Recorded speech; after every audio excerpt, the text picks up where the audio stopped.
Bienvenue dans le vestiaire avec Nicolas Saint-Pierre. On continue la discussion sénateur avec Zachary Mercier du quotidien Le Droit. Midget 3A et la GMQ, un journaliste sportif qui a franchi toutes les étapes avant de se rendre à la Ligue nationale. À la couverture quotidienne des Sens pour le journal Le Droit, ses analyses atteignent toujours la cible. Attention, ça va brasser. Avec Zachary Mercier. C'est le restaurant Chances Are, 2 adresses pour mieux vous servir, qui vous présente cette portion d'émission.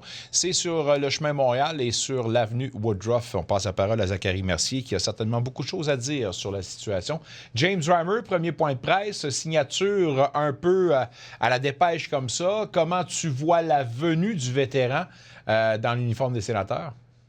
C'est certainement pas le scénario qu'on aurait tous espéré en début de saison, de se dire on va être obligé de faire appel à un gardien de James Reimer qui est retraité depuis peu, ou à tout le moins qui cherchait du boulot à ce point-ci de la saison, que les sénateurs se retrouvent dans les bas-fonds du classement dans la division et dans l'Est. Mais on est dans ce scénario-là présentement. Écoute, c'est pas un geste de panique, mais c'est un geste où est-ce qu'on veut tenter de rétablir les choses. On veut lui donner sa chance, comme tu l'as mentionné un peu plus tôt à l'émission. C'est un gars qui a de l'expérience, c'est un gars qui a prouvé quand même qu'il pouvait faire le boulot dans la Ligue nationale de hockey. Est-ce qu'il est encore capable? Écoute, pour lui, c'est une ultime chance un peu à 37 ans, mais ça ne peut qu'aider là, avec un peu d'expérience. Là, se retrouver avec un Shepard, un Sogard ou un Merrillainen, ça possède très peu de matchs d'expérience derrière la cravate. Donc, d'avoir ce gars-là, même s'il n'est pas nécessairement le gardien qui va être d'office tous les soirs, bien, juste de l'avoir dans l'entourage de l'équipe, juste d'avoir un gardien comme ça qui est capable de partager son expérience, capable des fois de venir sauver les meubles ou à tout le moins calmer les choses à certaines occasions, je vois ça d'un œil positif.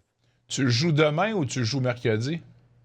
Peut-être pas demain. Peut-être demain, c'est peut-être un peu tôt, là, dans le sens où il vient tout juste de débarquer maintenant. Ou on peut décider, peut-être on se dit, garde, écoute, allons-y, jetons-le directement dans la mêlée parce que je est un peu sur l'adrénaline, etc. Je pense peut-être qu'on le voit plus à la fin de la semaine que demain. Mais quand même, je pense qu'il y a quand même une possibilité qu'on le voit demain. Là. Je pense qu'on ne l'a pas signé pour l'asseoir au bout du banc complètement. Donc, il y a dans un monde très réaliste qui pourrait être en uniforme demain, mais peut-être que ça va simplement attendre avant la fin de la semaine. Là, ce serait peut-être un peu plus réaliste. Linus Ullmark qui est sur un congé sabbatique, on va le dire comme ça. Or, je ne sais pas comment décrire ou lire ce qu'on voit en ce moment dans l'entourage des sénateurs, où on voit Ullmark. Ullmark, la semaine dernière, durant un match, est assis avec un ancien entraîneur.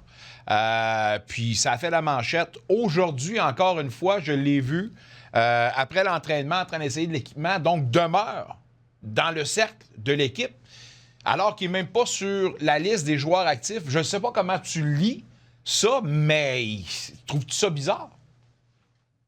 Ben, la liste des joueurs actifs, c'est vraiment une technicalité dans le sens où Larcella est revenu au jeu, ça prenait une place sur la formation, puis tant qu'à mettre quelqu'un des fois sur les listes de blessés, etc., ou tout ça, ou à tout le moins devoir faire de la paperasse ou céder quelqu'un dans les mineurs, ben, on a tout simplement décidé de le mettre dans un joueur qui ne fait pas partie de la formation officielle, justement, puisqu'il est en pause. C'est un peu spécial quand même qu'il demeure dans l'entourage de l'équipe. Souvent, ces genres de joueurs-là, on les voit peut-être s'éloigner ou à tout le moins pour différentes raisons. On ne sait pas exactement ça pourquoi il est absent. Mais écoute, présentement, on semble vouloir faire les choses de la bonne façon. On semble lui laisser son temps, son espace. Écoute, tu décides quand même de demeurer dans l'entourage de l'équipe. C'est un peu, comme j'ai dit, spécial de voir. Mais écoute, souhaitons que c'est des bonnes nouvelles, comme quoi il ne s'est pas éloigné complètement puis qu'il décide de rester dans l'entourage de l'équipe, qu'il veut rester proche de l'équipe. Est-ce que le retour au jeu est possible rapidement? Bref, je ne le sais pas. C'est certain qu'un peu avec toutes les rumeurs qui ont couru à son sujet, à tout le moins avec le fameux communiqué puis les rumeurs sur Twitter, je ne m'attends pas à le revoir nécessairement là. Peut-être qu'il va décider de prendre quelques jours de plus de repos ou à tout le moins tenter de faire taire un peu ces rumeurs-là ou laisser un peu de l'eau couler sous les ponts. Mais dans ce dossier-là, c'est un peu toujours nébuleux lorsqu'on prend des joueurs qui s'absentent, des pauses, puis ça continue de l'être un peu dans le cas de Linus Ullmark. Mais souhaitons simplement que ce qui l'afflige présentement, c'est rien de trop grave, autant que si ça touche les membres de sa famille, autant entre ses deux oreilles. Bref, on lui souhaite que du mieux à Linus, puis on espère qu'il va être de retour le plus rapidement possible sur la patinoire parce que ça demeure un gardien lorsqu'il est en pleine possession de ses moyens, fait partie de l'élite de la Ligue nationale de hockey. Les sénateurs en ont grandement besoin. Méchante varlope au Colorado. On revient samedi pour affronter les champions en titre. Au moins, on a mieux paru. Ça a été un match beaucoup plus serré. Mais étant donné, justement, l'ampleur de la défaite de jeudi, puis considérant ce qu'a dit l'entraîneur après le match de samedi où on manquait un peu, justement, d'urgence, Trouves-tu ça un peu ordinaire de la part de l'équipe d'avoir offert une performance de cette façon-là, où on aurait peut-être attendu quelque chose de plus énergique? Ouais, ben, je m'attendais à une réponse, là, une meilleure réponse que ça. Puis quand tu dis que, écoute, quand même, Travis Green décide de dire il manquait d'urgence dans notre jeu après s'être fait varloper, puis après avoir pratiquement abandonné après un certain moment, on s'attendait à plus, là. Évidemment, les sénateurs ont besoin des victoires, puis de sortir un peu de cette façon-là, où est-ce que c'était pas un mauvais match nécessairement, mais c'était rien d'extraordinaire non plus. On se doit on sent qu'il manque un peu ça chez les sénateurs cette saison, là. Un petit peu d'émotion, un petit peu de. On dirait qu'il est soit que je sais pas du désintéressement, mais il manque un petit quelque chose, là, que l'équipe est capable de rebondir de cette façon-là. On l'a vu à quelques reprises, mais de vraiment partir sur des séquences, d'être capable de vraiment produire davantage, à tout le moins d'avoir une certaine constance dans ses résultats, parce qu'on a eu une certaine constance dans les performances, mais des fois, ça prend plus que ça. Ça ne prend pas juste de jouer des bons matchs. Il faut trouver des façons. C'est dans les petits détails, dans les grands moments qu'il faut être capable de se lever. Puis les sénateurs, depuis le début de la saison, ben, ça n'a pas fonctionné. Puis devant le filet, ben écoute, c'est l'enjeu depuis le début de la saison, puis ça continue de l'être. Jusqu'à temps qu'on n'est pas capable de régler peut-être ce problème-là, à tout le moins que nos gardiens fassent le travail, fassent quelques arrêts à des moments clés pour être capable de débloquer. Mais écoute, ça va être compliqué du côté des sénateurs. Puis là, on sent vraiment, là, on est à un moment charnière où est-ce que là, les équipes commencent à se détacher. Là. Dans l'Est et dans C'est la ça Ligue qui est inquiétant. c'est ça, on voit vraiment là, des équipes qui commencent à partir un peu avec la pôle puis qui ne regardent plus derrière, tandis que les sénateurs, eux, regardent vers l'avant et se doivent de rattraper. Donc, on se doit de tourner le bateau de côté assez rapidement parce que sinon, les séries éliminatoires, on va devoir oublier ça. Là, écoute, on n'a pas participé aux séries 2 ans de suite depuis une dizaine d'années là, chez les sénateurs. Donc, on se doit de renverser la vapeur si on veut continuer d'espérer participer encore une fois à la danse du printemps. Ça a l'air d'être facile comme question puis comme réponse, disant que ça va être tout le temps dans la négative. C'est-tu, tu sais, question que j'ai posée à Thomas Chabot aujourd'hui, c'est-tu difficile de ne pas céder à la frustration? Pourquoi j'ai posé cette question-là? C'est parce qu'après la rencontre, tu as un leader qui s'appelle Tim Stussa qui était en beau tas. Puis il avait de l'air dans une vraiment, là, Mossad tempérament, pour pas dire d'autre chose. Quand un joueur de cette trempe-là cède à cette frustration-là, comment c'est important de se recentrer? Parce que si tout ça n'est pas dans sa meilleure de disposition mentalement, là, la chaîne peut débarquer assez rapidement. Là.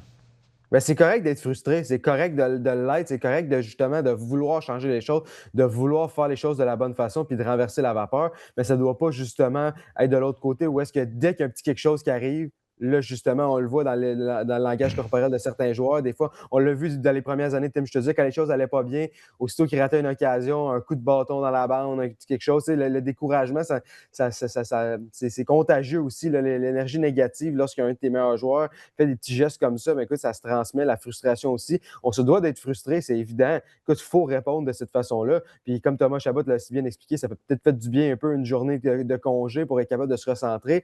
Oui, on est frustré, mais il faut trouver des façons. C'est pas nécessairement dans la frustration qu'on va les trouver, mais on se doit d'être piqué un peu dans notre ego puis de vouloir rebondir parce que, écoute, cette équipe-là est bien meilleure sur papier que qu'est-ce que le monde depuis le début de la saison. Les sénateurs sont capables de rivaliser pour une place en séries éliminatoires. Puis présentement, ben écoute, on semble justement se laisser emporter par le courant. Justement, on doit ramer un peu plus fort pour être capable de se retrouver dans le portrait puis se retrouver justement dans le mix des séries parce que présentement, on est à la dérive là, puis on doit trouver des solutions. Notre ami Julian McKenzie, qui, dans son article dans The Athletic aujourd'hui, parlait des chances il y a 3 semaines des sénateurs de participer aux séries à 76 %. Maintenant, ils ont fondu aujourd'hui à 25 %. Comment inquiet es-tu pour la participation ou non des sénateurs en série? C'est certainement inquiétant. Écoute, en début de saison, je pense qu'il y a beaucoup de gens qui n'auraient pas cru à ce scénario-là. Où est-ce qu'on s'attendait à ce que les sénateurs soient un peu dans le portrait? Est-ce que tout le monde s'attendait à ce que ce soit une participation garantie? Je pense que non. En tout cas, pour ma part, ce n'est pas une participation garantie parce qu'écoute, il y a tellement de choses qui peuvent arriver dans une saison de la Ligue nationale de hockey. Mais de se rendre à ce point-ci de la saison, c'est quand même décevant où est-ce qu'on semble retrouver un peu la même rengaine de se dire, tu sais, après des pas positifs dans les saisons précédentes, ben là, on se retrouve la saison suivante, puis on n'est pas capable d'un peu de rebâtir, de repartir sur ces bases-là, puis de poursuivre un peu. Tu sais, lorsqu'on regarde un peu chez nos voisins de l'autre côté de la rivière, les Canadiens de Montréal, qui ont réussi à bâtir des fois des choses, bien, eux, cette année, ont réussi à poursuivre sur ce momentum-là. Les sénateurs n'ont pas été capables un peu de faire la même chose, même si c'est ce à quoi on s'attendait. 25 %, évidemment que c'est les fameuses statistiques avancées, c'est les fameux pourcentages. Tout peut changer en une séquence de 5, 6, 7, 8 victoires de suite, comme les Sabres de Buffalo l'ont fait, comme le Lightning de Tampa Bay l'a fait. Mais on commence à être mini-moyenne du côté des sénateurs sénateur, où est-ce qu'on voit la pause olympique arriver. Lorsqu'on va être de retour de la pause, là, ça va aller très, très vite, puis le classement va être de moins en moins serré. On se doit de rester dans le mix, puis on se doit de trouver des façons d'aller chercher des points, parce que présentement, on ne va pas dans le bon chemin. Le chemin sera celui du CTC demain pour le match contre les Canucks de Vancouver en action ce soir contre les Canadiens de Montréal.